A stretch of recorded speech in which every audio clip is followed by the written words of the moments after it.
Hello and welcome to the Cupcake Gemma channel with me, Gemma. I'm here with Dane behind the camera and Nikki taking all the lovely pictures for all your socials. If you know anything about my bakery, Crumbs and Doilies, you'll know that one of our biggest sellers in the shop is the Caramel Cornflake Brownie. We're famous for it. You'll see other bakeries doing it, but it started with us guys. And I love it so much. And when I love something, I like to set it free, as you know. And so I'm going to be helping the Caramel Cornflake enter its cake era today.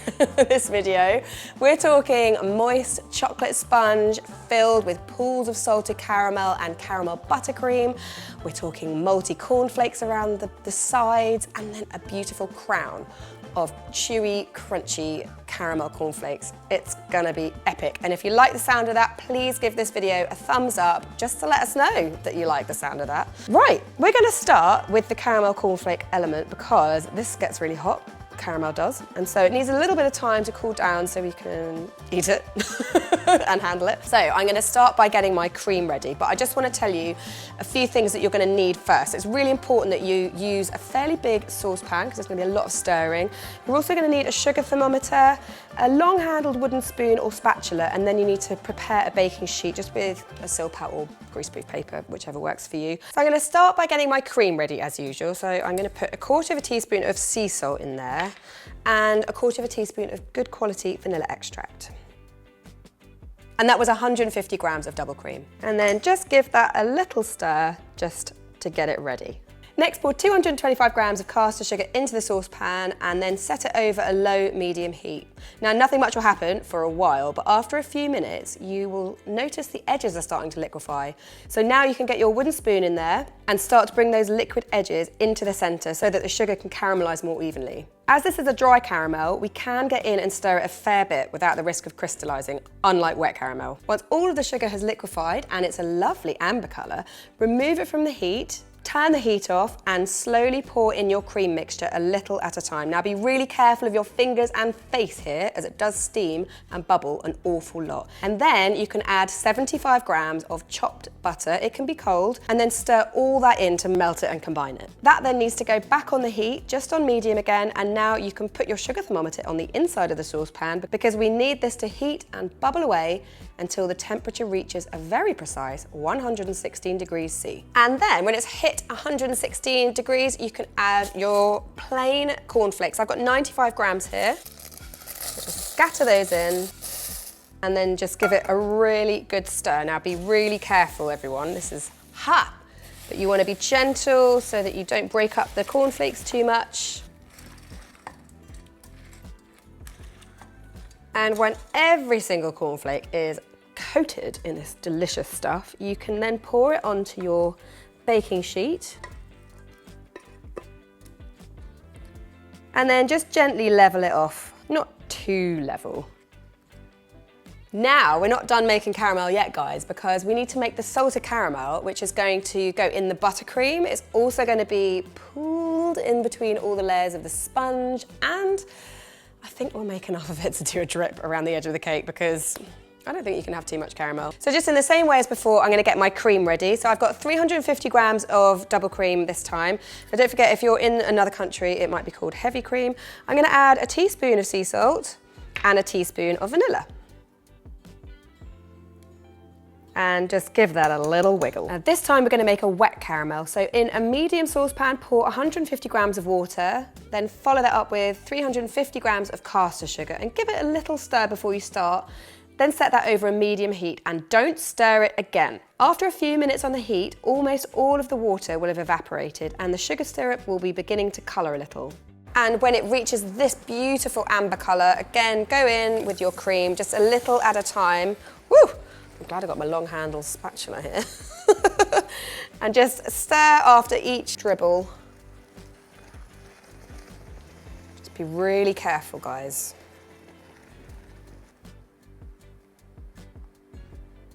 And that's done, so just pour that into a bowl or a shallow tray and leave it to cool down completely.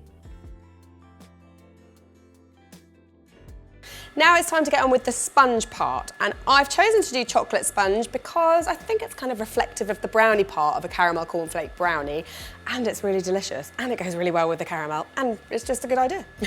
So you're going to need 2 really big mixing bowls because this amount makes quite a lot of batter, so make sure they're big. I mean, these are probably about as big as you can get. Maybe not, maybe there's bigger, I don't know, but this is the biggest I've got. So 2 of those, and you're going to start by sifting your dry ingredients together. So 650 grams of plain flour, then 690 grams of caster sugar, 120 grams of cocoa powder, 2 teaspoons of bicarbonate of soda, and 1 teaspoon of sea salt. Shuffle all that through the sieve and just pop it to one side. And then in the other bowl, pour 450 grams of cooled coffee, follow that with 450 grams of buttermilk, or you can use yogurt if you don't have that, 390 grams of any flavourless oil, and lastly 6 large eggs. Whisk that all really thoroughly together, and then you can add your dry ingredients to that and give it all a good old mix. And when you have a lovely, smooth, lump-free batter, it's ready. So I've already got my 4 8-inch sandwich tins greased. You don't need to line them, and I'm going to try and evenly distribute this out of my gigantic bowl. So let's see how we get on.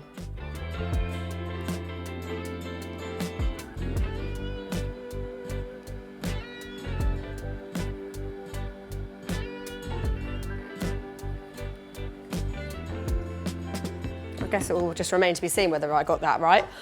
But before I get them in the oven, I'm just going to give them a little wiggle with a skewer.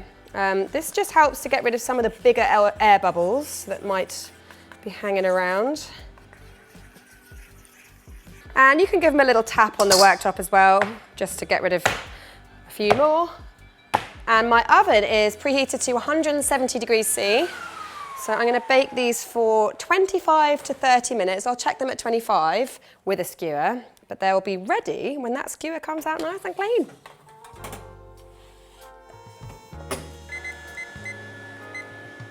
While my sponges are baking, I'm going to make the caramel buttercream. Now, I'm excited for you if you've never tried this because it's so delicious. It's one of my favourites.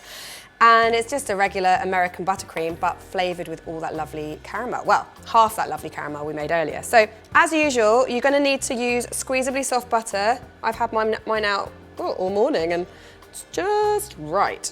So that's perfect. So I'm going to pop that into the bowl of my mixer and get that beating on a medium to high speed. And you're going to need to give this at least 5 minutes to get it to that really pale, fluffy consistency we like.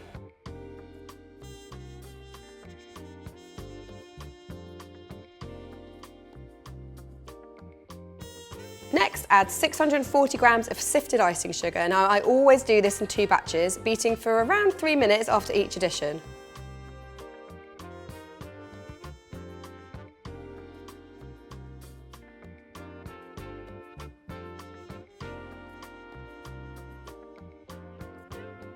And then when your icing sugar has been beaten in, it will look pretty stiff, but don't worry, because you're going to add half of that caramel you made earlier to it and beat it in, which is going to turn this into a smooth, light, golden coloured, delicious buttercream.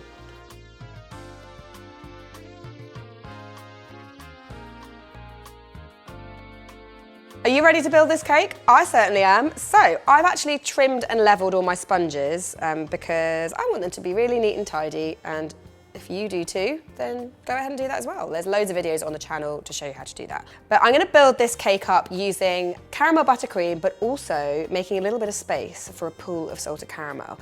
But to start with, I'm just going to use a little palette knife to stick my first layer on using a little bit of buttercream, like so.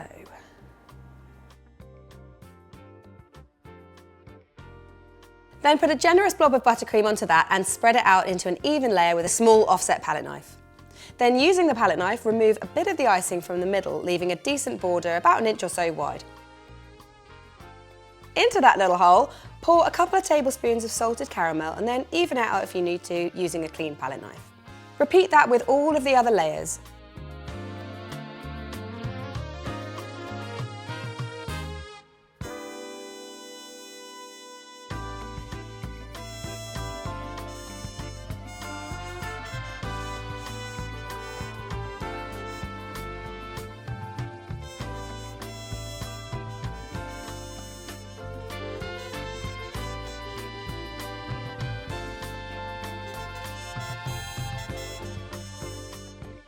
And then when you get to the top, put the final sponge on upside down to get a perfectly flat surface. Then give the whole cake a crumb coat, applying a generous amount of icing all over the sides and top with a big straight palette knife, and then smoothing it out and removing the excess with a cake scraper.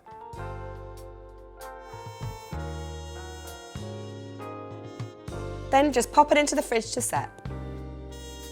Once it's chilled for at least 30 minutes and it's firm to the touch, you can apply the top coat. Just use the same technique here, applying a generous amount of buttercream onto the top and sides and then smoothing it out with your scraper.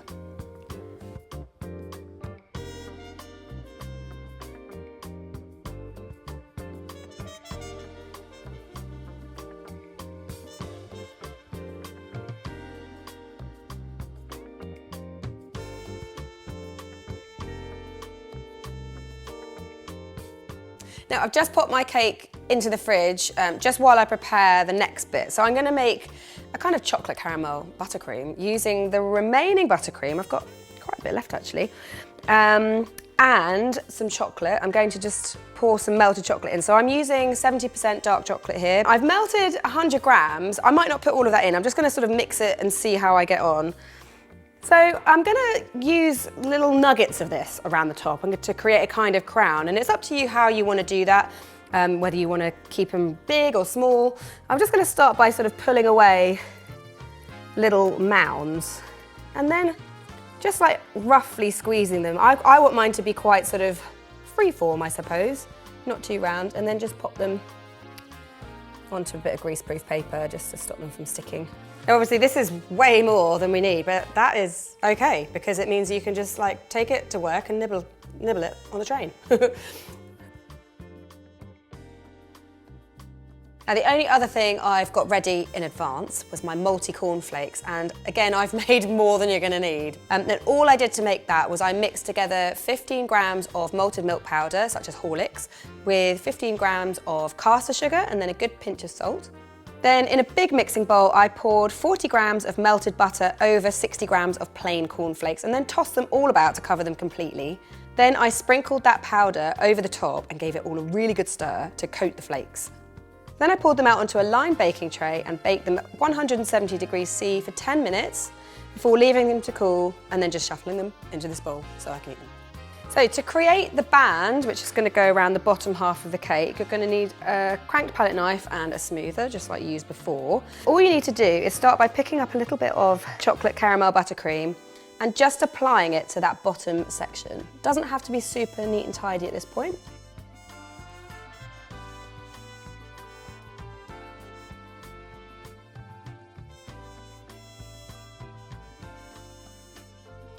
Then, using a cake scraper, gently smooth out the icing so that you're left with a smooth brown chocolatey band. Then very carefully press some multi cornflakes into this. Now I am going to be quite careful here because I want it to look kind of considered, but if you want to go ahead and smush the lot into the sides, you go for it, I won't stop you. Now I've got the rest of my caramel here in a piping bag and I'm going to create a caramel drip around the edges. Holding your piping bag at about a 45-degree angle to the corner of the cake, just start squeezing very, very lightly just so that a little bit of the caramel comes out and starts to roll down the sides. And then I've put the rest of my chocolate caramel buttercream into a piping bag with a round nozzle and I'm going to pipe some blobs around the crown of the cake, just evenly spaced.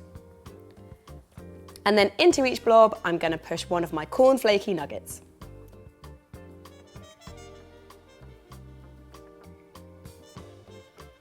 Oh, and there she is. Look at her. I think she's a she. I think a fitting development for our little caramel cornflake baby, and I think you're going to absolutely go nuts for it. Please, please make this, but I think I need to taste it because it just looks so good and smells so yummy. Oh gosh, I mean that just all smells so good. Let's have it. It's going to be tricky to get all the bits in my mouth. Mmm. Mmm. Mmm. Mmm. So good. Everything about this cake is just all my favourite things. Salty, crunchy, soft, sweet, caramelly, all that smoky caramel. Wow, really, really good. Now, just a top tip, you might be thinking, could I put all the cornflakes in the middle? You can. It just does make them all a little bit soggy sometimes. So if you want to go ahead and do that because you've got extra, please do. Don't ask me about it here, just go for it. But I will say, they just tend to go a little bit soggy, whereas when you put them on the outside, they stay all lovely and crunchy and chewy and crispy and delicious. I'm so glad that I made this cake, and hopefully you are too. Please do make it. Make sure you share using #CupcakeGemma on Instagram, or over on the Bake Club, you can use our chat there. Sally's back tomorrow with another mindful bake, so if you're feeling like you just want to wind down and bake something really like relaxing and low effort but delicious, then make sure you tune in tomorrow. And if you haven't subscribed to the channel yet, please do subscribe, because you can click on the notification bell, and that means every time you upload, you'll get a little beep so that you don't miss out. But I'm going to be back at some point next week, so hopefully I'll see you then. Please do join me again. It's been so lovely having you along. Anyway, gotta eat more of this cake. Bye.